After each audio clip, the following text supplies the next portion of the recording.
बीड येथे मारहाणीत मृत्यू झालेल्या विकास बनसोडे यांच्या कुटुंबाची दीपक केदार यांनी घेतली आहे भेट। बीड जिल्ह्यातील आष्टी तालुक्यातील घुमरपिंपरी या ठिकाणी मारहाणीत मृत्यू झालेल्या ट्रक चालक विकास बनसोडे या तरुणाचा जालना जिल्ह्यातील भोकरदन तालुक्यातील बोरगाव तारू येथे त्याच्या मूळ गावी ऑल इंडिया पॅन्थर सेनाचे अध्यक्ष दीपक केदार यांनी कुटुंबाची भेट घेतली आहे। विकास बनसोडे मृत्यू प्रकरणी विविध कलमानुसार गुन्हा दाखल केला असून सदरील प्रकरणाचा तपास बीड पोलीस करत आहेत। तर विकास बनसोडे यांची केस फास्ट ट्रॅक कोर्टात चालवावी, कुटुंबातील एका सदस्याला शासकीय नोकरी द्यावी यासह आरोपीला कडक शासन करावे अशा मागण्यासह राज्य शासनाला इशारा दिला आहे। दिनांक 21 मार्च रोजी विभागीय आयुक्त कार्यालयावर मोर्चा काढणार असल्याचे माध्यमांच्या समोर कॅमेरासमोर बोलताना त्यांनी सांगितले। Sonaji Jogdande, star Maharashtra news, Jalna.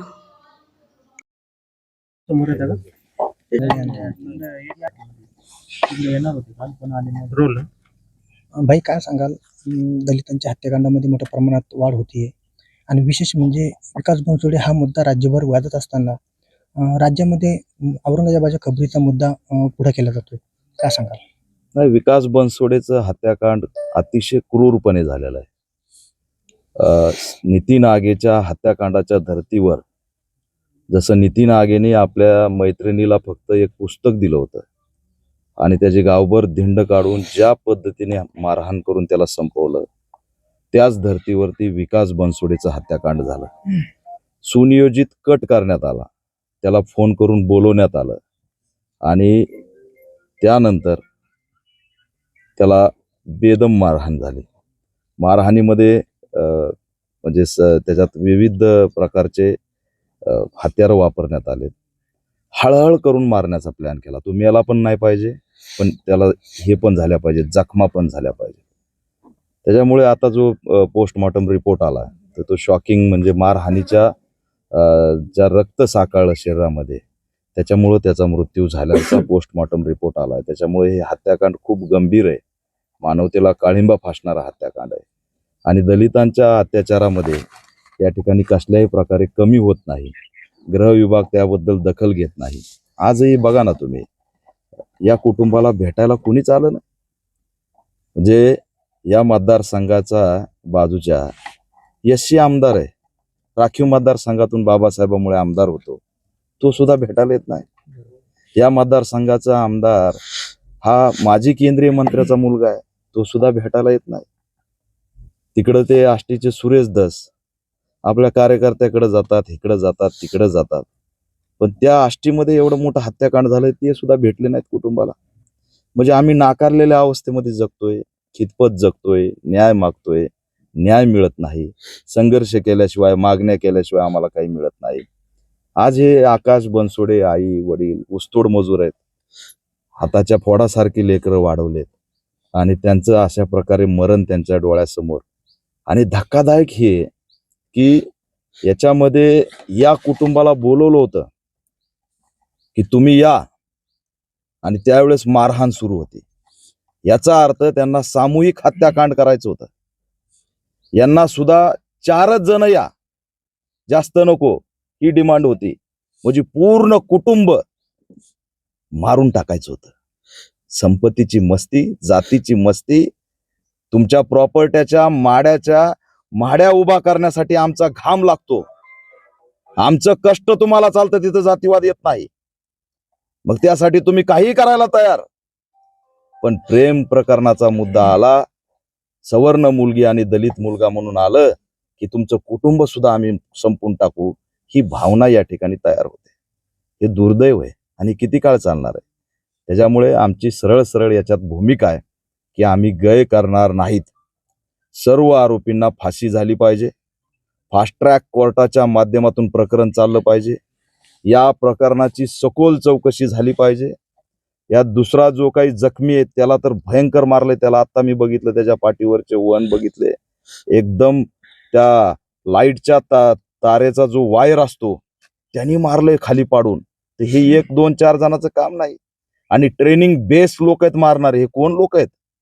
साधे कुटुंबातले माणसं असं मारू शकत नाहीत, बराबर ट्रेनिंग असलेल्या माणसांनी मारले। याचा अर्थ यांचं सामूहिक हत्याकांड करायचं ठरलं होतं आणि म्हणून याची सखोल चौकशी झाली पाहिजे।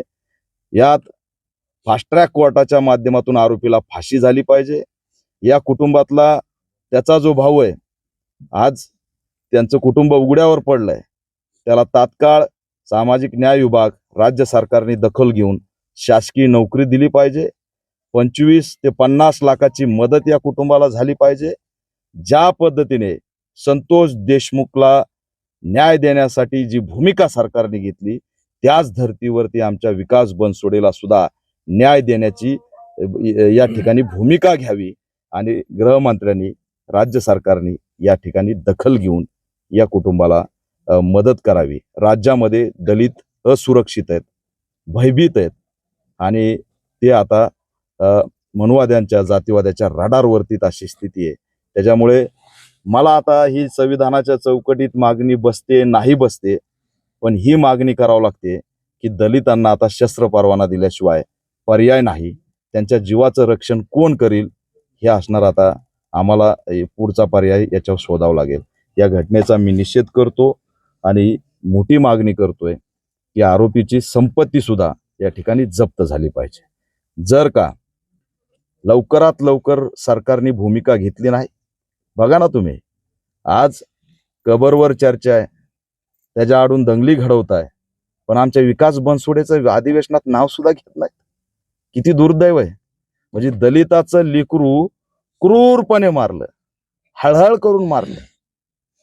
अहो, त्यांनी आवाज काढू नये म्हणून त्याच्या तोंडामध्ये दगड घातलाय, त्याचा आवाज निघू नये म्हणून. ही पद्धत आहे मारायची, काय वाटलं असेल. त्यांनी पाणी मागू नये, त्यांनी आवाज काढू नये, अशा पद्धतीने हळहळ करून मारलं. आणि या मारहाणीचं वर्णन अधिवेशनात होत नाही. तो बौद्ध आहे, तो दलित आहे, बाबासाहेबांचं लेकरू आहे, त्याच्यावर बोलायला यांना लाज वाटते. नाही दुसऱ्या हत्याकांडावरती बोलतात, आम्ही मानवता म्हणून सगळीकडे त्याच्यावरती बोलतो, पण आमच्या बाबतीत असं का? दलित काय या देशाचा नागरिक नाही? दलित काय या स्वतंत्र भारतात स्वतंत्र झालेला नाही? त्याच्यामुळे ही परिस्थिती खूप बिकट आहे. असंवेदनशील व्यवस्था आहे. या राजवटीमध्ये दलित सुरक्षित नाही आणि म्हणून याच्यात अधिवेशनात सुद्धा हा मुद्दा घ्या. काय होणार आहे? कबरीवर बोलता, अबू आझमीवर बोलताय, लाडक्या बहिणीवर बोलताय, अमुकवर बोलताय, ढमुकवर बोलताय. आमचे माणसं अपहरण करून मारले जात आहेत, रक्तबंबाळ केले जात आहेत, हळहळ केले जात आहेत. ते पुन्हा पुरावे नष्ट करण्यासाठी पोलीस स्टेशनकडे प्रयत्न केले जात आहेत. आमचा मुद्दा अधिवेशनात नाही. कोण बोलणार आहे आमच्यावर? हे गंभीर आहे, धक्कादायक आहे. आरोपीची सगळी संपत्ती जप्त झाली पाहिजे. पाडलं ना तुम्ही खोक्या भोसलेचं घर, मग विकास बनसोडे हत्याकांडातल्या आरोपीवरच्या घरावर जेसीबी का चालत नाही? का त्याचं घर पाडलं जात नाही? हे सगळं सुनियोजित आहे आणि दुर्दैव वाटतं की या देशातून, या राज्यातून आता मानवता संपलेली आहे. या राज्य सरकारचा सुद्धा मी निषेध करतो. त्यांनी दखल घ्यावी, अनुसूचित जाती जमाती आयोगाने दखल घ्यावी, मानवी हक्क आयोगाने दखल घ्यावी. अरे कुठं राहिला ह्युमन राईट्स? काय मारलं जातंय?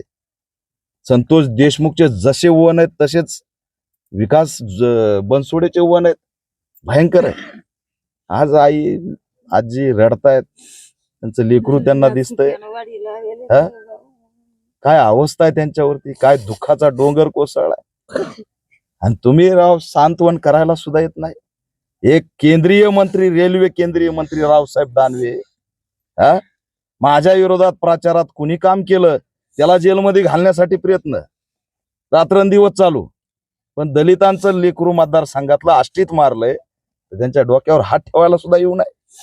एवढी मानवता संपली. आम्ही बोललो की म्हणायचं टीका करतात, पण मानवता संवेदना आहेत की नाही तुम्हाला? आम्हाला यावं लागतंय. तुम्ही पाठपुरावा करा. तुमच्या मतदारसंघातले दलित आहेत म्हणून तुमचे कुणीच नाहीत. मतासाठी आम्ही चालतो. या 2-3 आमदारांनी, माजी केंद्रीय मंत्र्यांनी, कल्याण काळे सुद्धा खासदार आहेत, त्यांना काँग्रेसला त्या ठिकाणी आमच्या समाजाने मतदान केलं. आज ते सुद्धा दखल घेत नाहीत. संसदेत ते सुद्धा बोलत नाहीत. त्या सगळ्यांनी मिळून जर दबाव आणला तर आमच्या कुटुंबाला न्याय मिळेल. म्हणून आपल्या माध्यमातून त्यांना सुद्धा आव्हान करतोय की यांच्या घरी या, त्यांचं सांत्वन करा आणि त्या कुटुंबाला न्याय देण्यासाठी राज्य सरकारवरती दबाव बनवा. फास्ट ट्रॅक कोर्टाच्या माध्यमातून या आरोपीला फाशी झाली पाहिजे आणि हे क्रूर हत्याकांड याचा निषेध आणि आवाज करण्यासाठी, आक्रोश करण्यासाठी विकास बनसोडेच्या आरोपीला फाशी झाली पाहिजे हा मुद्दा घेऊन आम्ही राज्यव्यापी आंदोलन सुद्धा छेडणार आहे. गुन्हा भाई एक प्रश्न आहे हे नेमकं महाराष्ट्राला काय झालं काय नेमकं ह्या रोज रोज हत्याकांड घडत आहे, कुठं दलितांच्या आहे, कुठं खोट्या बसल्यासारखे प्रकरण घडत आहे, नेमकं काय चाललंय? या कायदा सुव्यवस्थेचा काही धाक आहे की नाही, कायदा व सुव्यवस्था संपलेला आहे आणि मुळात कायद्याचे विलन करायचे त्यांना. उद्या लोकांनी, आता तुम्ही काय प्रश्न विचारला, कायदा राहिलाय का नाही?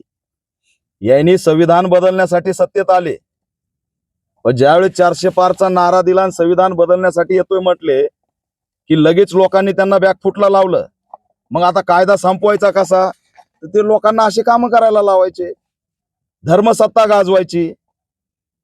जर गृहमंत्री म्हणत असतील त्या पारधी समाजाचं घर पाडल्यावर की आम्ही सगळ्यांना ठोकणार, आता तुम्हीच ठोकणार मानल्यावर लोक कशाची वाट बघणार आहेत?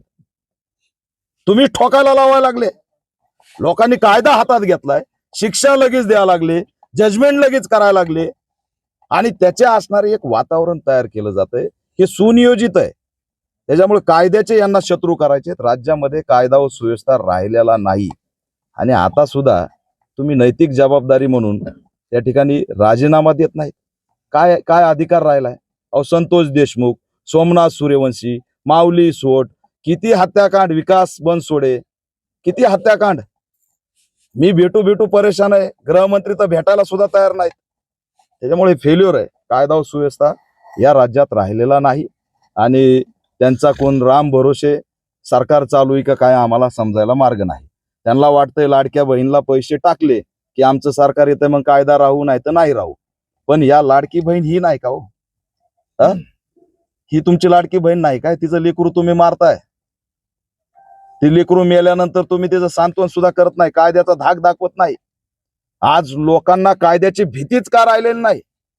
धडाधड मारलं जातंय, हत्याकांड खुलेआम केले जात आहेत. लोकांना कायद्याची भीती नाही, पोलिसांचा धाक नाही. नाही तर एवढी काय हिंमत होती? पोलिसांना राजकीय लोक दाबतात, पोलिसांना मॅनेज करतात, हे सरळ सरळ उघड झालेलं आहे. त्याच्यामुळे कायद्याची भीती या राज्यात राहिलेली नाही. कायदा व सुव्यवस्थेचा प्रश्न गंभीर झालेला आहे आणि महाराष्ट्राचं अस्तित्व धोक्यात आलेलं आहे. भाई, कुटुंबावरती पण पोलिसांचा दबाव आल्याचं बोललं जातं. नाही, पोलिसांचा त्यांच्यावर दबाव येऊ देणार नाही. पहिल्या रात्री 1:30 वाजता मी त्यांना फोन केला, त्यांना सांगितलेलं याच्यातला एकही आरोपी सोडायचा नाही. त्यांनी आतापर्यंत पहिल्या दिवशी एक आरोपी अटक केला, पुन्हा 3 केले, पुन्हा 6 केले, आता 8 केलेत आणि आता उद्यापर्यंत 2 आणतो म्हणले. 10 आरोपी सगळे अटक करतील. तो दुसरा सहकारी त्याचे स्टेटमेंट घेतील, ओळख परेड करतील, त्याच्यावर आमचा फोकस राहील. पोलिसांचा आता दबाव बिबाव इथं काही येणार नाही.